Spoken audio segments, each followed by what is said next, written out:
Okay guys, here we have my Necron TOMB SPYDER, slowly moving towards the close combat units of my army. This is actually the final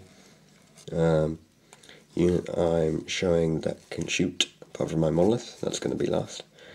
But here he is. As you can see, he's very darkly painted. He might be coming up a bit yellow on your screen. It's not really very yellow. I'll see if I can try and move him into a different position to get a different colouring. Not sure if it's really going to work. The light's quite yellow. He's actually done in a very sort of dark metallic style. I used bolt gun metal, and I just did dry brushing. I didn't do anything else.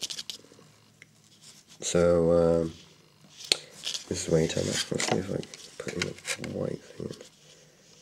Not sure if that's really coming out as white.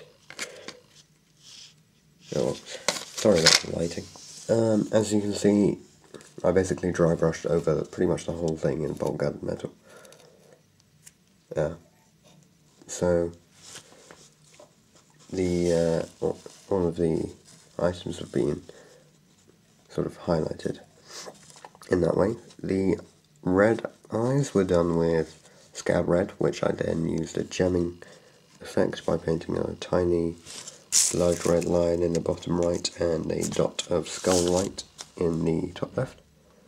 Did that on as many eyes as I could. And pretty much the same thing done with the green eyes, except I used snot green, which I then sort of highlighted with the goblin green and put a dot in the left. And it looks a bit better on the red than it does on the green, but still. For the gun, I wanted it to fade, so I've got starting off as snot green, and it slowly becomes goblin green. They're the main greens I use, and the same on this side. Then random bits I've basically done as scab red. As you can see, that bit's done as scab red. If I take them off the base, you see the underside's left very sort of black with a couple of silvery bits done, same as on the top. You can see a couple of scab red bits in there. And on the underside of its chin, inside the claw as well, I've actually got a couple of scab red bits there. And the back of the gun has been done in snot green. So we'll just put him back on the base. Come on the base. I never like going on the base when I'm filming. So there we go. As you can see, at the moment he has got, I'm going to find it here, I think it's called, well, it has the same statistics as the Staff of Light. He has a particle projector and the standard claw. Haven't really used this model much, so I can't tell you which I would use, but which I recommend, but I would probably go with the particle accelerator, just so I have some extra firepower in my army, because it's not going to reduce his attacks by too many, and I don't tend to use it for the same thing as a lot of other people use. Many people use them to take out tanks.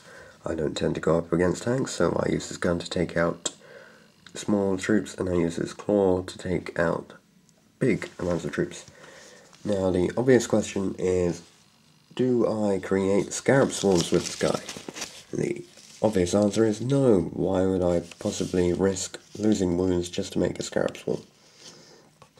I don't see it as worth it. I want to keep him able to do everything.